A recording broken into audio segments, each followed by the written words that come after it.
So the votes are in from New Hampshire's Republican primary results, which produced few surprises, with Mitt Romney winning by a comfortable margin.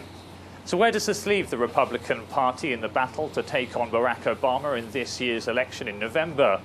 Joining us now, live from New Hampshire, is Stefan Grobe, our reporter on the ground. So, Stefan, thanks for joining us after what must have been a very long night. Has Mitt Romney got this one in the bag? I think he has got it in the bag, James. You know, he and his family went out to the movies on primary day. They watched Mission Impossible, but it was more of mission accomplished for him. He won by a comfortable margin, and I think he has it pretty much in the bag. OK, and there was a strong showing by Ron Paul, polling with 23 to 25% of the vote. Where does his campaign go from here? Well, that was a bit of a surprise. In the very last polls, right before primary day, he was considered to be much weaker. But, you know, Ron Paul, you may or may not like his political ideas, but he is the truly real, authentic candidate. He's the oldest candidate, 76 years old, but among his followers are especially youngsters, first-time voters and college students, etc. So he is, you know, call him a libertarian, call him a Republican candidate, but I think he has a solid base of that 20–25% range. But beyond that, I doubt that he could be a danger to Mitt Romney. And he's also hasn't got the same spending power as Mitt Romney, isn't that so? That's exactly so. Mitt Romney is the by far the richest candidate and you know, the best funded candidate among all Republican candidates in the field. And we heard a lot about Jon Huntsman, the former ambassador to China.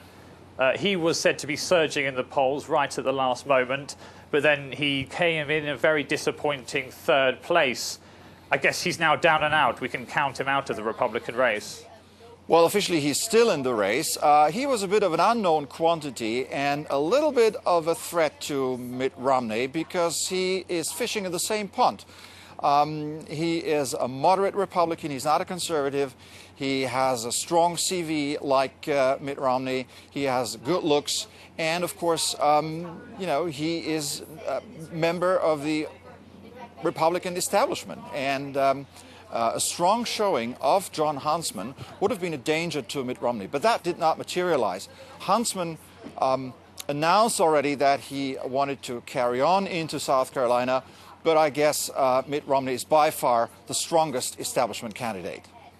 And so where does the race go from here, looking forward to the primary in South Carolina on January the 21st? Do you think that the focus on Mitt Romney's past career in private equity could come into play there? How do you see that race panning out as we go ahead? That is a bit of an issue, and that was over the last weekend. That was an issue. Romney got on the defensive here over the job-cutting question at Bain Capital, and he got pounded for that by Newt Gingrich. Now, Gingrich has announced that South Carolina is a must-win state for him, and South Carolina is a totally different ball game. South Carolina is much bigger than New Hampshire. It's much more conservative.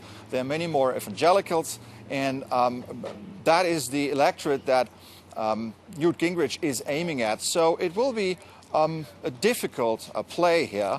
But having said that, Mitt Romney is in the lead in South Carolina, and if you win South Carolina, he is going to wrap this thing up very, very quickly. Stefan Grobe, many thanks for that analysis. We're very grateful to you for joining us. Thank you. Thanks a lot, James.